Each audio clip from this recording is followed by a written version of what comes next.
In a world with only hot takes, Two college friends try to cool down sports media.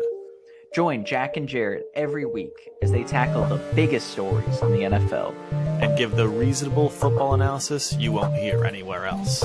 Welcome to 710 Sports. Welcome back to episode 32 of 710 Sports with Jack. and Jared. You already know it's the post Super Bowl 710 Sports episode.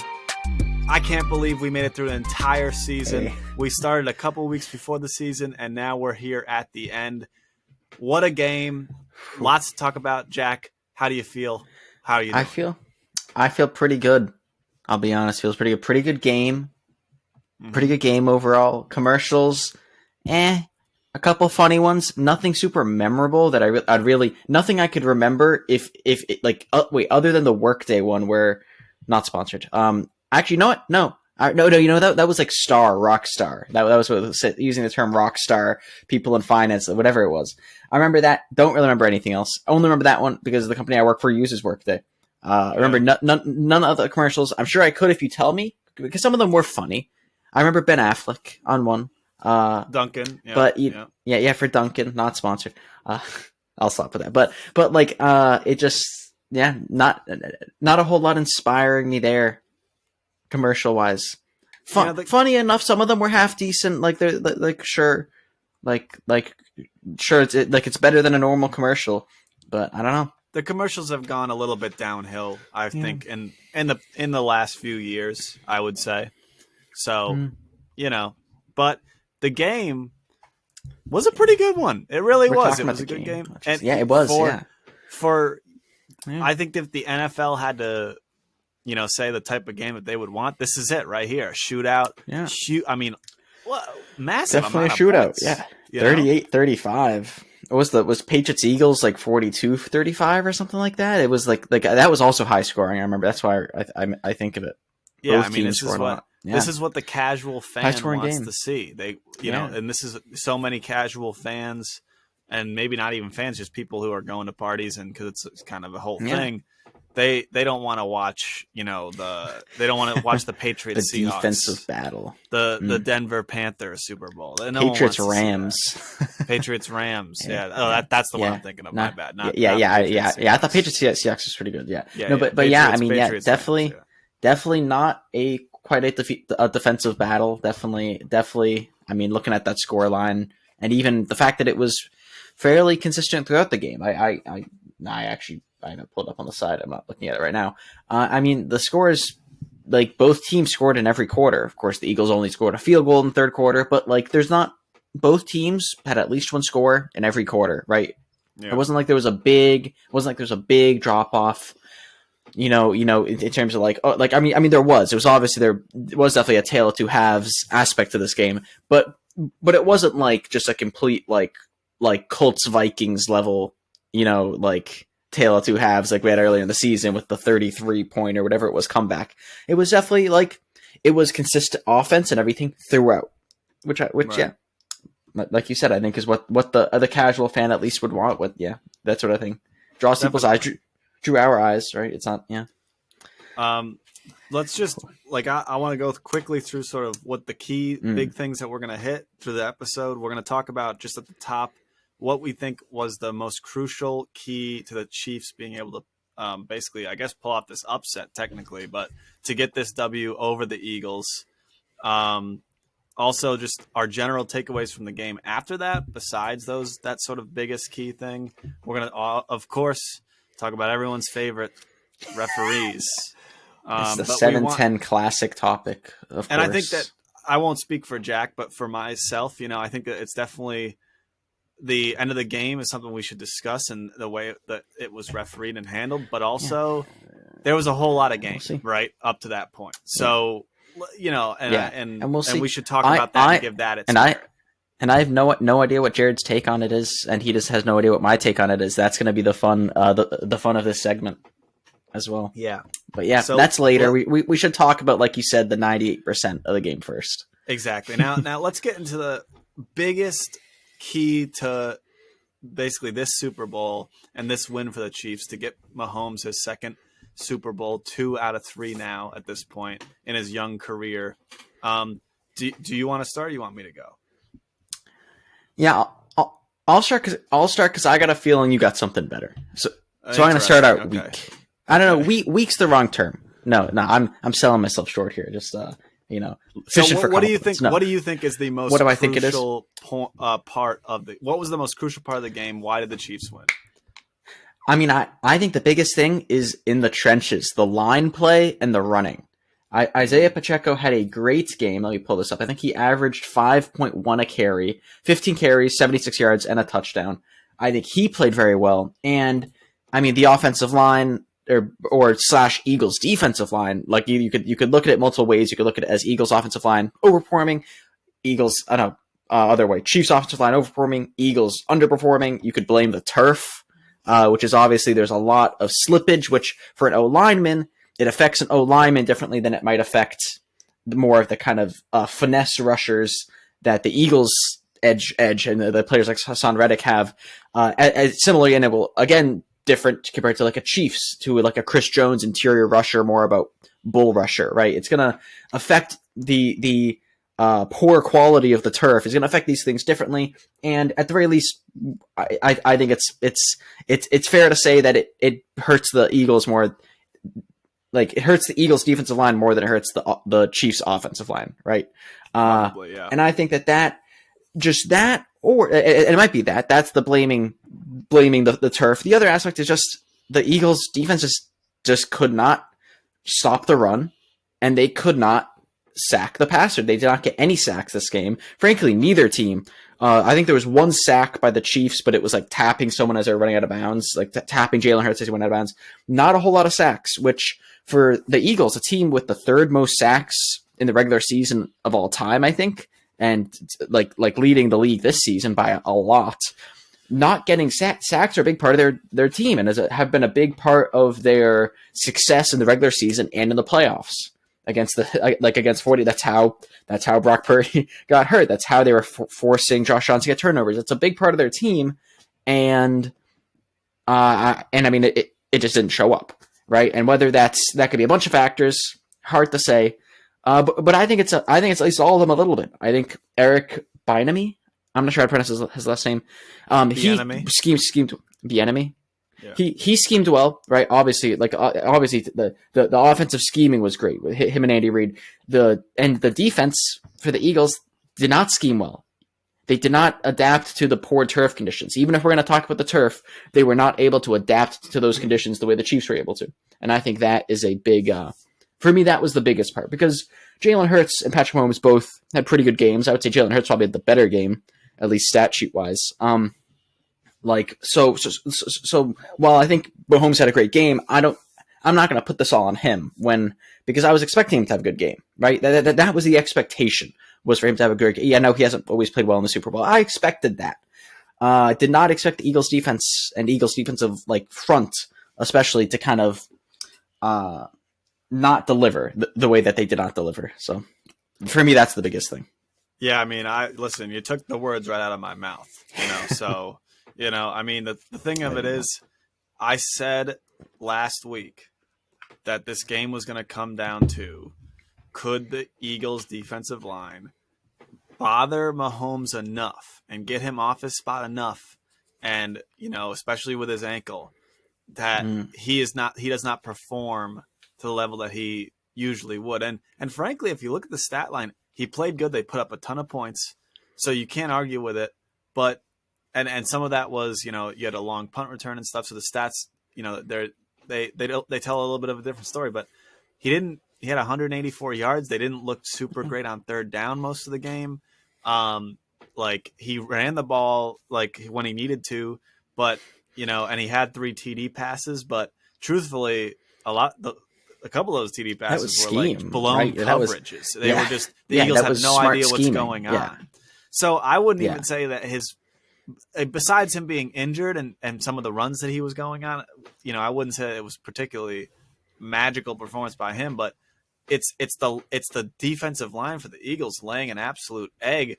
This is by far the best defensive line in all of the league this year. no sacks on the biggest stage. One tackle for loss. What I mean, and not even to mention the running game, but it's like this guy is on 1.5 legs, and we can argue about whether we think he's kind of milking this, because I swear to God, he's in pain on the bench. Then he comes out and he's sprinting down the field on a play, and it's like, I understand adrenaline. It's the Super Bowl. We know he was going to play through whatever it was, unless they were taking him out in an ambulance. He was going to play. Yeah. This is the Super Bowl, right? So, but this guy is beating you with his arm and his legs, and he doesn't even have part of one because he's injured, right? You can't. It's like everything was summed up. Fourth quarter, it's that final drive. There was 3 or 4 minutes left, and Mahomes basically gets flushed out of the pocket, and he just goes straight forward, and he is full on sprinting down the field, wide open. I guess everybody went deep. He's just sprinting down the middle of the field, and I'm like, you know, the Eagles D line are chasing after him, but they can't catch him. Yeah, they can't catch him. You know, and so it's just. That's what it came down to. Mahomes was in position to. They actually were leading late, and the Eagles had to come back and scored a tie. But they stayed in it long enough early in the game. They didn't get they were down 10, but they could have easily been down 17 going into the half. But they stuck around because of a defensive TD. And if you leave Mahomes in it, you are not going to beat him in a shootout. They let them stick around, and then they kind of lost the Eagles sort of lost control of the game, and they ended up down in the fourth quarter. And listen, Mahomes is the best at it. If you told me the stat line Jalen was going to have, and the stat line that Mahomes was going to have, I would not have thought that. I would have been like, the Eagles are going to dominate, but like you said, the run game got flipped. Jalen had more passing yards than Mahomes, but the Chiefs ran the ball better than the Eagles. It really was a weird game. Some of this was, I think, defensive scheme on the Eagles side. Clearly their secondary wasn't quite on the same page. And I think that they were playing really soft because they were afraid of the deep pass. And Mahomes just kind of took what they gave him. And sometimes there wasn't a lot there in the first half. They only had, I don't even think that they converted a third down, and they scored 7 points on offense. Yeah. And they had 8 minutes of time of possession or something. And of course, some of that's the turnover, the fumble return for a touchdown, but they did not have any time of possession in the first half. Yeah, they didn't. The offense didn't look great. So some of it's okay, well, the defense did its job in the first half, but in the second half they scored touchdown, and then they could have scored a fourth touchdown, but they were kneeling it out to end the game.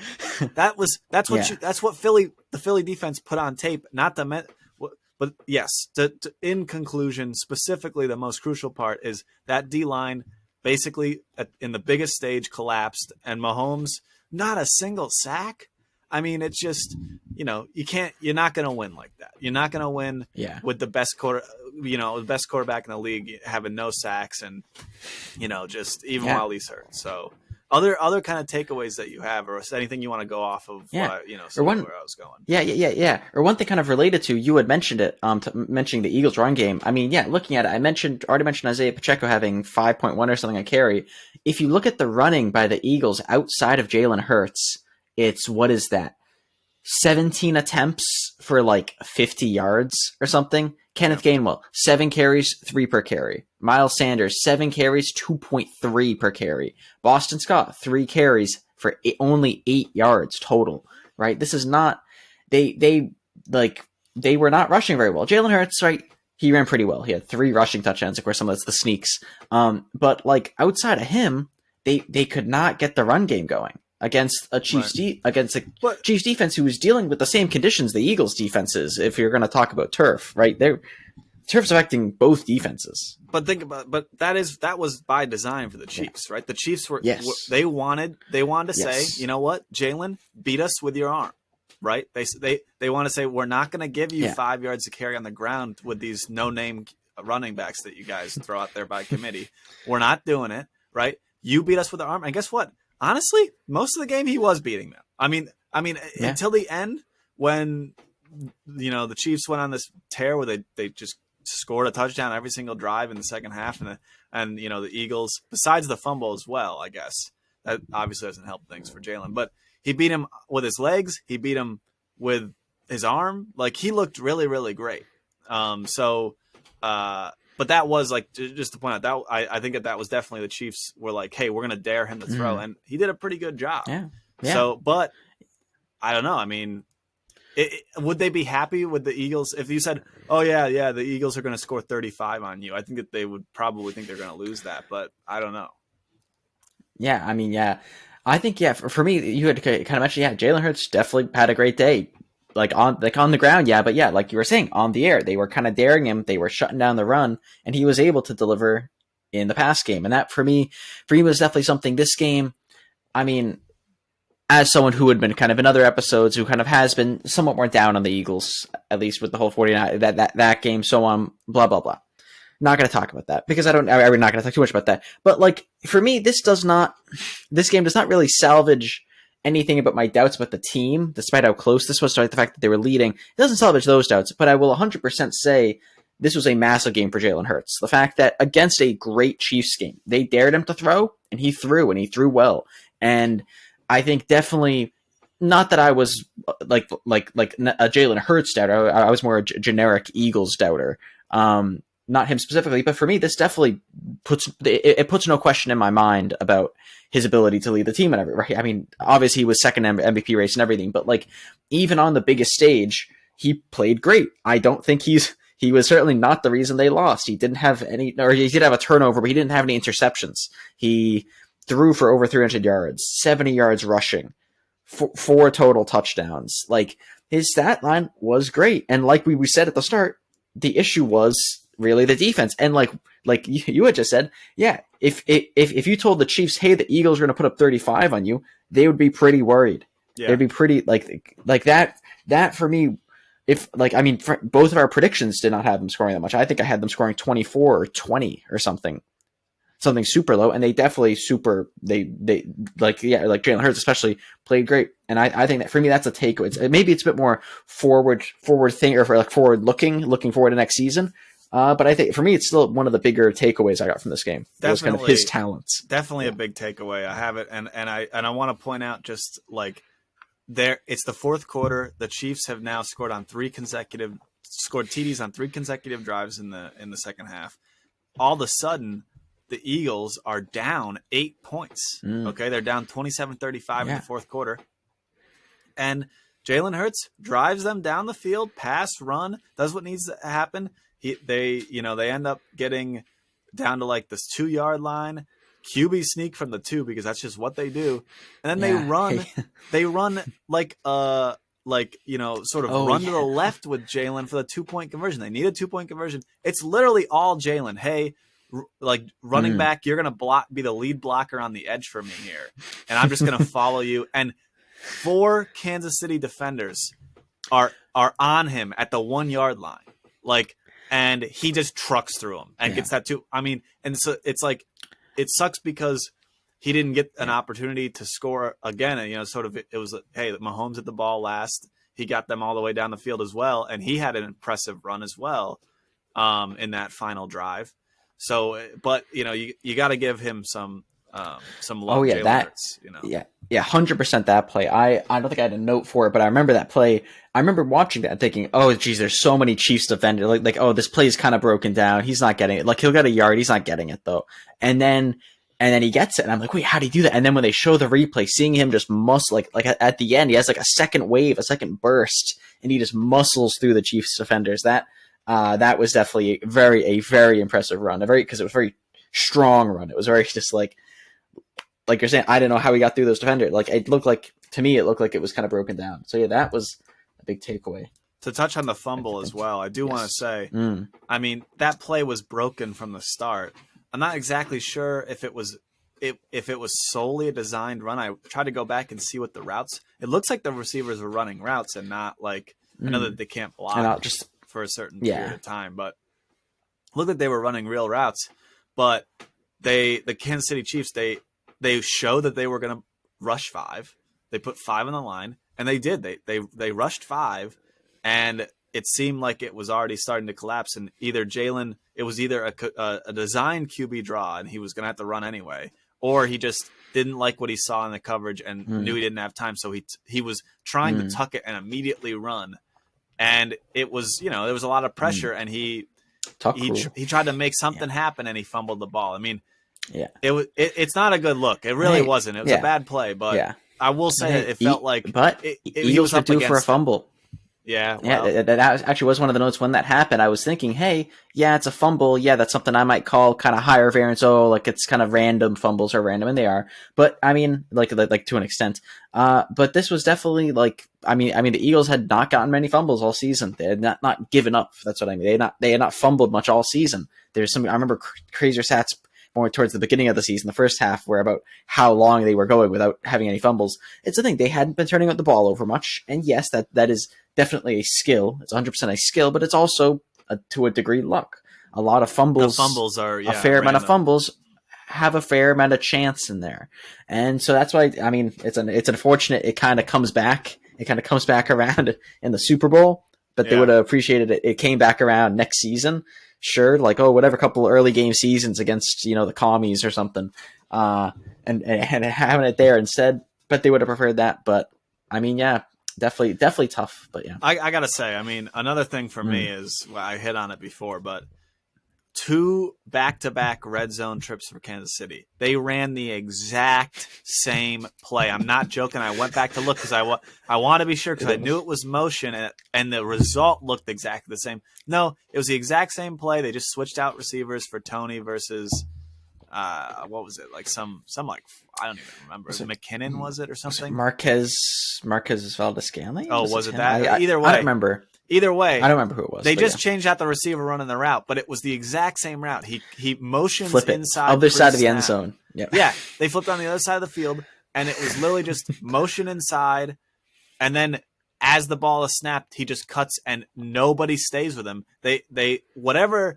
the 2 corners or the safety in a corner on those guys, they messed up the communication the first time. Whether, hey, are we supposed to switch? Are you supposed to stay and work through that, right? Or whatever it is supposed to be. They messed it up. The very next drive, they messed it up again. The same play. No. I would be firing the secondary coach. I would be firing them. And that was really interesting. For one thing, it was interesting because I read some of this, what the sort of, I think, play design was. And I think someone on the Chiefs was talking about this. Like, it might have been Kadarius Toney. At least it was describing him. And the play, something like, you have Kadarius Toney. He motions from left to right. Right. He just a normal pre-snap motion. Motions from left to right. Mahomes watches him the whole time. Mahomes is watching. He kind of and there's a point, I forget exactly. There's a point where Mahomes is watching Tony. Tony's watching the defensive back. Maybe it was CJ Gardner-Johnson, whoever it was. Yeah. He's watching the defensive back. And once Tony sees the defensive back look a certain way or look away or try to figure it out with the linebacker, whatever it was, once he sees a sign, he raises his hand. Mahomes is looking at him, so he knows when Tony raises his hand. He sees it. He calls for the snap, and simultaneously he calls for the snap as Tony runs back the other way. So they're trying to get everything happening all at once. Wow! Like the movie to get this guy wide open. Also interesting, that play was not their play. That was a play that they got from the Jacksonville Jaguars in week 4 or something. They pulled the Jaguars had this play, and it may not. I don't think it worked. Is the funny thing. I don't think it worked when the Jaguars did it for whatever reason. But they saw the design. Okay, when we do this against the Eagles, these players are not gonna. They're not going to figure out the coverage fast enough or at the right time, or they're not going to figure it out right. Dude, this guy would have been a wide open touchdown for the Jaguars. They just messed it up. Mm. So then they pull it out in this game, and it works. Crazy that it works twice. I mean, that's the biggest thing. Pulling out a play like this, and with the scheme and everything, having it work once, sure. Once it works twice, that's no. Tough. I mean, it's the classic "fool me once, shame on you; fool me twice." I mean, can't get fooled again. So I mean that's classic. Just, I mean, it's that was really shocking, and you hate to see it because, but we talked about this last week, and you were a little bit more of a critic of the Eagles in terms of whether they were a legitimate contender here, even while they were going to the Super Bowl. And I pushed back, but it seems like this Eagles defense was certainly an imposter. I mean, maybe you could say the same about Kansas City, but nobody thought that was the strength of that team. Yeah. Right. It's the Eagles offense, plenty good enough. Great. Even last night. Yeah. But this defense, the D-line disappears. You get the secondary is confused on the same play where they and listen, it's very interesting to hear about how they're literally trying to do it as they're communicating. Maybe the Eagles, they don't have a firm rule of, hey, we always switch on these, or hey, we're playing inside outside. You have the outside guy, I have the inside guy, or whatever it may be. Maybe they say, maybe it's a play-by-play thing. The guys are just communicating, saying, hey, I got him type of thing, and they're taking advantage of that. Very interesting. I had to point that out. I'm glad I did, because I didn't hear about that. So any other takeaways you think, thoughts? Other thoughts, takeaways. Yeah, I mean, can't think it's much. I mean, definitely it felt like in the second half was much more dominant towards the Chiefs, which I know we've known and we've talked about. But I mean, just looking again at it, they got a field goal. Only time they had the ball, they had a 7-minute 45-second drive in the third quarter just to kick a field goal. Right, long drive, burning out a lot of time. Only kick a field goal. They had to punt in the fourth quarter. I remember that it wasn't a 3-and-out; it was a 5-and-out. Obviously that touchdown drive was good, but it definitely felt like that doesn't quite show it there, but it felt like on that drive that was on that, and then the second half that their offense didn't keep up quite as well. I'd have to go through it, but this was when some of the 3rd and 6, I think this was the pass to Dallas Goedert, which we might talk about later. But there's on third down, they had a lot of third downs, which they converted, right? They got into field goal range and they converted and everything there. But no, there was a different drive on that drive to Dallas Goedert. But that was a long drive that with a lot of third downs. They didn't look nearly as explosive in the in that whole third quarter, which I think really cost them, because coming up with a field goal there when they had multiple kind of great plays on that drive, and it just taking so long, the time. Yeah, I don't know. It felt longer. Looking back at it now, I actually have less of a point, because they only had the ball 3 times, really. Right. Other than the last 8 seconds. But they didn't have as much time, really. But it felt like longer. It felt like they kept having trouble on offense in that second half. But yeah, I don't know. Yeah, I don't know. I definitely think that. Other than the touchdown drive, the one where they did get a touchdown, they looked good. Right, but they did punt, right, and then. They punted at a time, but they only had the ball 3 times in the second. Other than the final 8 seconds. Listen, which is, it's more just that's surprising to me, time wise and everything. Yeah, but listen, you're up 10. Your defense has got to get a stop in the second half. Yeah. Defense gets a single stop, then this game might have won that game, right? Yes. So just get a stop. Hey, I want to bring up Kelce. Okay. You want to bring up Kelce? Travis Kelce. Which one? Travis Kelce. How they talk about it on the telecast all the time, but how is this guy open all the time? I texted you. I think he's open indefinitely. It's I don't understand how they'll double him and he's wide open. I just don't get it on any route, drag, go, whatever, to the corner, square out, whatever you want to call. The dude he understands the coverages and finds the spots, and it's just crazy how he's the best pass catcher by far. Who else are you afraid of? Juju Smith-Schuster, I guess. Yeah. But this guy's just open. Tony. I mean, he's got a skill. I just wanted to highlight that. Yeah.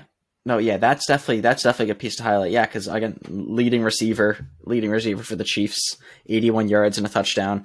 And yeah, that's the thing. It always happens with him. It's how does he get open on these plays? Part of it's the mismatch. A big part of it for some of this is the fact, as a tight end, right? He's big, right? However tall, 6'6", however tall he is. He's kind of big for a cornerback to cover. He's kind of too fast for a linebacker to cover. It's that sort of thing. I mean, on top of his ability to dissect coverage, that's the other things are more generically tight ends, and more generically, I think tight ends can often be that good safety valve sort of outlet for quarterbacks. But he can do that, and he can make some of those catches. But he also finds finds the openings in coverage. He just gets open. Don't understand how. It's an excellent point. Runs routes really well. Yeah, it's an excellent point. I want to also bring up this Toney punt return late in the game. Dude, that has got to be. Listen, people want to hammer the special teams of the Eagles. That's got to be one of the best punt returns I've ever seen. He's dead to rights and just is like, you know what? Forget it. On this turf, I'm going to cut back and go the exact other way. Forget about slipping. That was big. Puts his foot in the ground and just completely, like, half the Eagles are already on the ground over, like they've probably slipped over to the right or whatever, or whatever. They did not anticipate the cutback. And then he picks up clean blockers going down the right hand side, at the bottom of the screen if you're on TV, and it gets really busy in the last 20 yards, and he's dodging, he's dipping, he's jumping over people, he's slowing down, speeding up, and the only thing is he couldn't get into the end zone. That's the only, like, 5 yards or something. He needed 5 more yards, but unbelievable play. I mean, and he had just had the TD play that was wide open. But I was like, Toney taking this game over. Oh my goodness. Like, wow. Giants legend. New York Football Giants legend, Kadarius Toney. Best receiver on the Giants roster this year, And he's That's mean to any Giants fans out there. Sorry, guys. Although they should be happy enough seeing the Eagles lose. So I mean, really. Yeah, I think most of them were. But yeah, I think that's really all my like sort of takeaways and other. I don't know. Do you have anything else you want? That's my big takeaways. I know. There's a kind of elephant in the room we'll be talking about, and I'm talking about in a second. So that's pretty much my takeaways, other than stuff related to that. So yeah. Yeah. Okay. Well, so let's just talk about the elephant. You want to? Why don't you start? Let's hear what you got here on this. Do we want to start? Let's just start with the big one, right? Let's just start with the big one at the end of the game. Let's start the big. Oh yeah, right? yeah, exactly. Yeah, and we can go. From that's there. What I was thinking about. Yeah. What do you? That's what I was thinking. Yeah. Thoughts on the holding penalty, huh? Thoughts on these? So right, it was towards the end. It was on a 3rd and 8 or something like that. Patrick Mahomes goes to throw. Right. He goes to throw. Ball looks like it's overthrown. Looks like Juju Smith-Schuster isn't there, but then the refs throw a flag. It's defensive holding. They show us on the call, right? Greg Olsen, very upset on the call. Does not like it. Doesn't quite see what's there.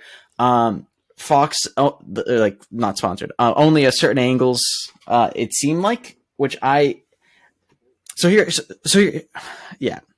that's kind of where I'm going. That I think some of the reaction to this call, and it is bad, and we're going to talk, and I'm going to talk about that. I think some of this was also the fact that the angles we saw, and I mean, I noticed this live, and when it was being frozen, the clip, some of that did not paint the best picture of the idea of it. Because on what we all saw, that looked like a terrible call. That looked like come on, like he barely touched him. Why do you throw this flag?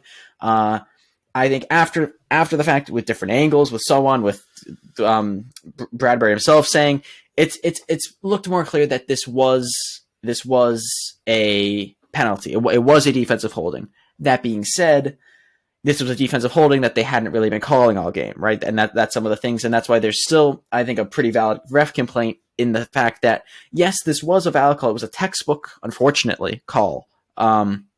It's just, I mean, you don't like to see it because of the time, how crucial it was, that it gave them a first down. It let them run out the clock. They're probably going to get the field goal anyway, although he missed one earlier. But they're probably going to get the field goal anyway, but it gives them the time to burn out the clock, which does not really give the Eagles much time. So it was game deciding, really. Like, yeah, it was. I mean, and yeah. So for me, that was big. That was a big part. I have other thoughts on it. I guess I'm more curious your take on the penalty itself and kind of the inconsistency. I know that's a topic you've been talking about. Yeah, no, I mean, I've been talking about I've been talking about the inconsistency in the reffing.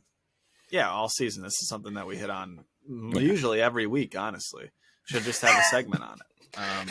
But this one, I don't know. This one doesn't feel like I haven't gone through the full game and every single play and seen, I see this type of contact and have them they're not calling it, right? Like you can now, they didn't throw a lot of penalties, but I also didn't think that they were playing that physical. I didn't see like the Eagles defenders or the Chiefs like secondary defenders jamming up. They were playing a lot of times. They were playing pretty soft.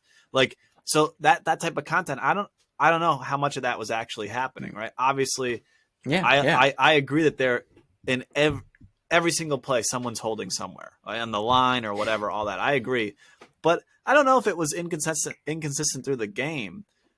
For me, I think it was in a vacuum, probably the right call because, like you're saying, the left hand was not a hold. He just kind of had his hand there, but we didn't see that it was the right hand. I think that's the point you were making, right? The right hand. It was something that was the one. I don't have it in front of me, but like there was a tug somewhere. Yeah, there was the somewhere right hand. There was a clear tug with the right hand. But I'll tell you what, being like that early in the route and it being in that moment of the game, like it felt like a really soft call. It just felt like a really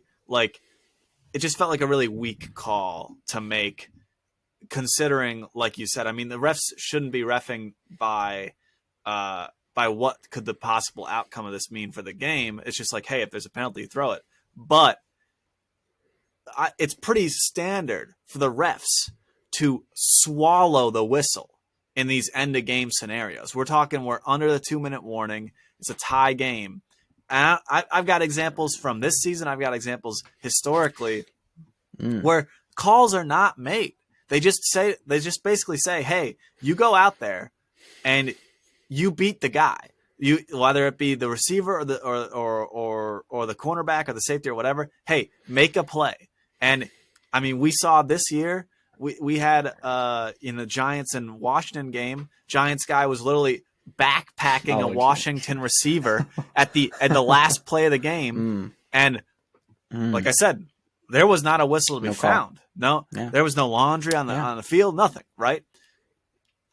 In this big of a moment, in this big of a game, I understand, hey, if it's a hold, it's a hold. But man, that is just, especially for such a good game, to basically end where they can now kneel it out and kick the field goal and win. I'm not saying that they would have lost if the foul hadn't been called. I'm just, it was a tough watch, to say the least. It was a tough watch, and I'm not sure how this is fixed, but I guess if you want it to be consistent, you would want to say, hey, in these moments, we are going to call it how we usually call it through the rest of the game. We are going to say, if you are pass interfering, if you're pass interfering, we are going to call it. If you hold, we're going to call it. But generally, they don't, and that's the inconsistency, I guess. If you're trying to hit on, is that generally, at the end of these games, the refs are not interfering. They are not. I mean, even when it's blatant, even when Saints safety just tackles a dude and blows him up on the sidelines in an NFC Championship game, and the Rams go to the Super Bowl from it, aka the no call for you kiddos if you've never seen it. Love it. Look it up. Great watch. It's honestly fantastic watch. It's hilarious. But like they'll let that go, but then it feels ticky tacky certainly. So I didn't like the outcome. And I definitely think it was soft, but I can't.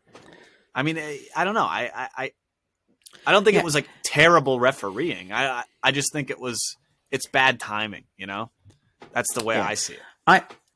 I agree with I think everything you say basically. I mean that was definitely my thinking too. That maybe inconsistent was the wrong thing, and I actually inconsistent is bad, but there's also points. If there's points the refs could have just genuinely missed the calls earlier, just genuinely, and then they had New York calling them saying, "Hey guys, Bradbury keeps holding, call it." Or Andy Reid could have had an assistant coach pull up all and show him between third and fourth quarter, say, "Hey guys, look at all these holds. Why aren't you calling these? Is that not a hold? Can our players do that now? Okay, I'm gonna go tell them to do that because you said it's okay." Like I can understand valid reasons why something might be inconsistent, and even if it wasn't. And again, I didn't watch all that. I was more repeating what people say there. But yeah, definitely agree about that sort of swallow the whistle, how they often do it towards the end of the game. And that's the sort of thing I think would be interesting if they could say, okay, we're gonna be letting the whistle at the end of games, or okay, we're gonna call it really strict. We're gonna call it like it is at the end of games. For me, here's why I don't super mind it as much. There's kind of two reasons. For one thing, is what we were kind of just talking about, the sort of textbookness, that sort of thing. That the fact that the issue is it's soft or inconsistent, for me, still is bad. But and maybe I'm just desensitized. Maybe we're just all desensitized to refereeing. But I've seen plenty of straight up rulebook defying penalties, even in big games like that NFC Championship game you mentioned with the no call.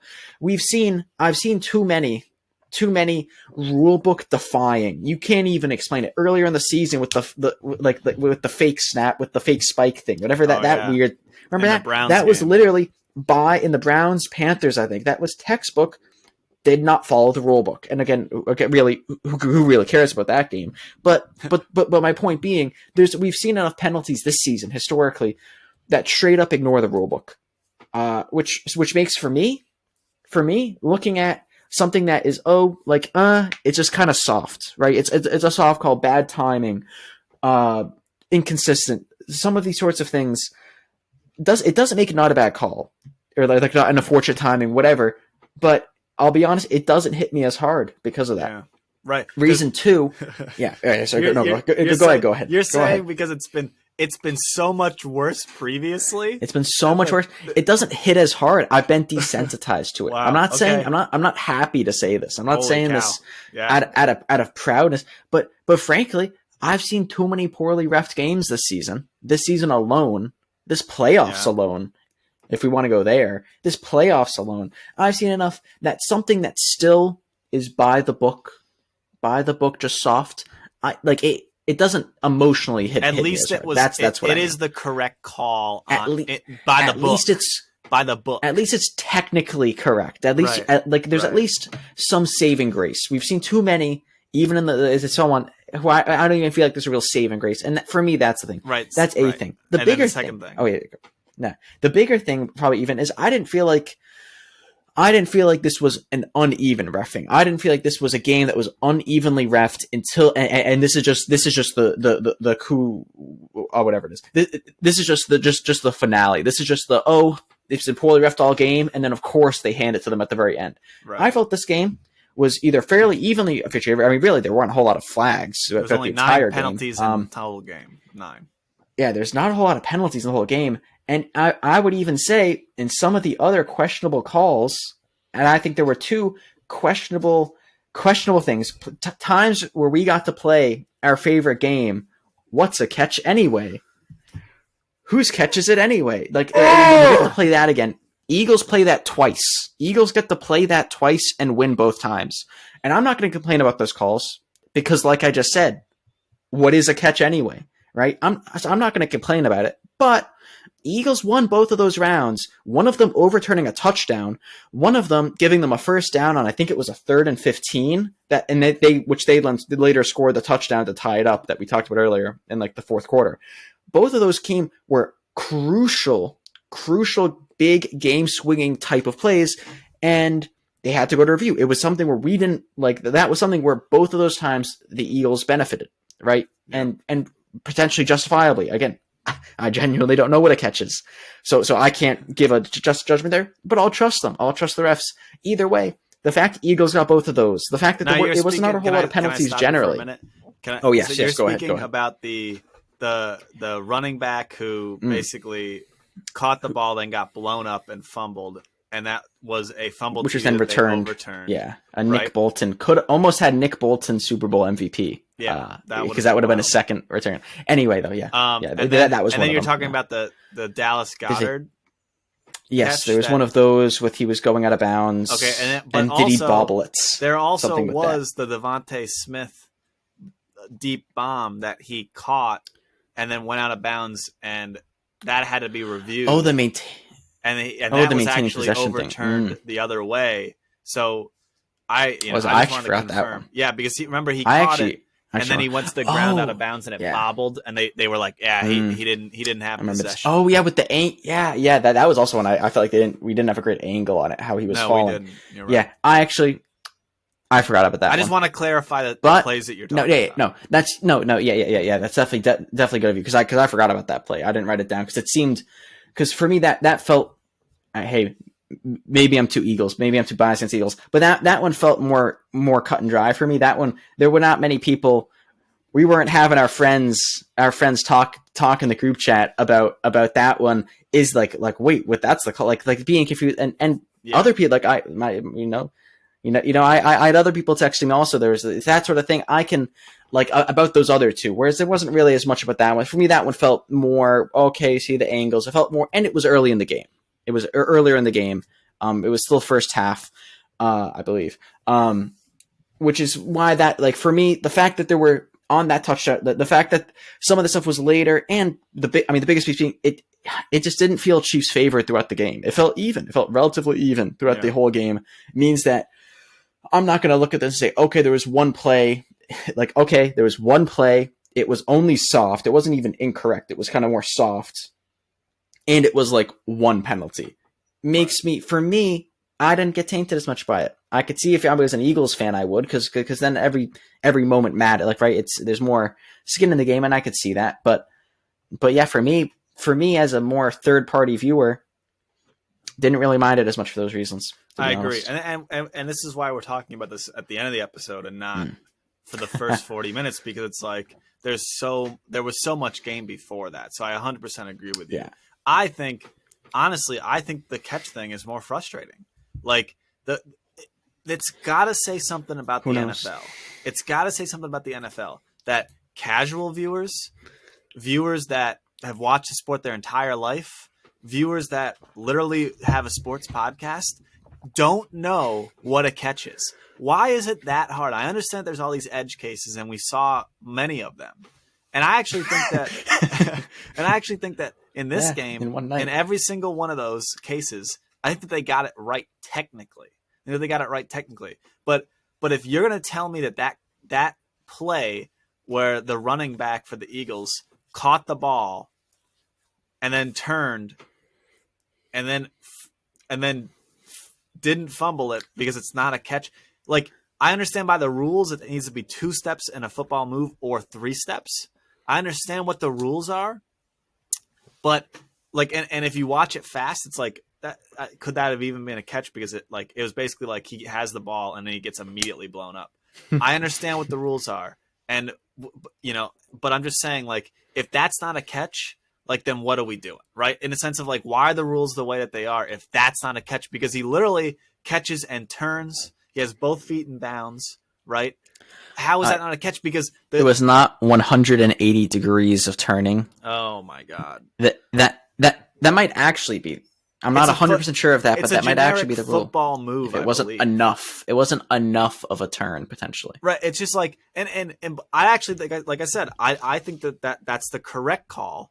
Yeah. Whether that's right or not, but the bigger problem it being is why? How is that, like? How does no one know? No one knows. I got people texting me, and I'm arguing with people I've been watching football with for 15 years, since I was a kid. And we're arguing about, no, this is a catch, this isn't a catch. No one has any idea what's going on. And then people who don't even watch the game don't know what a catch is. They're texting us saying, what is this? It's like, I'm just saying, like, it's a problem. It is a serious problem for the NFL. And I've been saying it, and I've been trying to be quiet because everyone says Cowboys fan. He's Cowboys fan. He's just upset about the Dez thing. If the Dez, that's the thing though. All this is coming from the Dez no catch when he clearly catches that ball. Like, so I'm not trying to be the Dallas fan. I'm just saying. Okay, next segment. We gotta roll. Dez Ryan, we gotta roll. No, but seriously, I mean, they gotta figure it out, because even if they did it, like you said, even if they did it all technically right, like with the Dallas Goedert catch, he loses possession, but he gets possession and he gets the ball, or he gets his 2 feet in, then it's okay. It's like, but there's even bigger things, like about end zone and how you touching your feet in, and it's just there's a ton of stuff going on here that I think that they have to be more clear with what the rules are. And I don't know. It's so frustrating. The catch thing is way more frustrating than the holding call, just personally, because it's like every single time we have no idea what's going on. It's like a flashback. It's like a flashback every time. Yeah. I'm like, for some reason, I see Aaron again. I see Aaron Rodgers. I'm just like, oh my God. I thought he was in the darkness. Every time you hear the word. Not the darkness. Not Aaron Rodgers in the darkness. Oh God! But yeah, I mean, every time you hear football move, you think of that fateful day. But yeah, sick. I mean, I just get sick. Oh my God! Yeah, don't think I have anything else. Yeah, on the refs. That was the end of the refs. Yeah. Anything just general about the game and just generally, nothing. I mean, we hit kind of shout out to Rihanna, right? I mean, we hit a lot. Yeah, shout out to Rihanna. Yeah, pregnant. Hey, that was a good. Hey, that was pretty good. She's got lots of bops, so pretty happy with that. A lot of hits to go through. Fun choreography happening. It was pretty fun to watch. So. But yeah, I mean, this is listen, we made it through 32 episodes. The stat sheet's weird. Sorry. 32 episodes of this podcast. No one would have thought. One for each team. Yeah, really. One for each team. Honestly, we should just retitle all of them.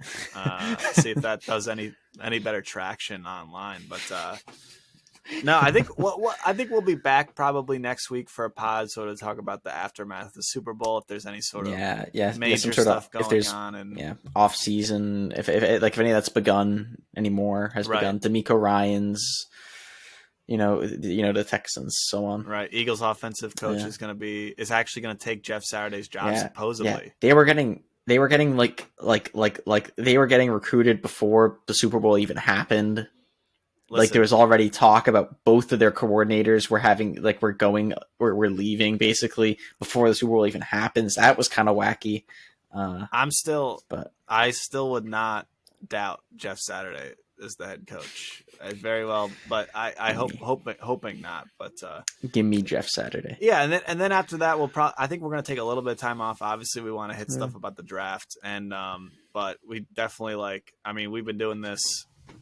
We've been doing this pretty seriously the almost every season. weekend, yeah. Yeah, so I think we missed 1 week. Yeah.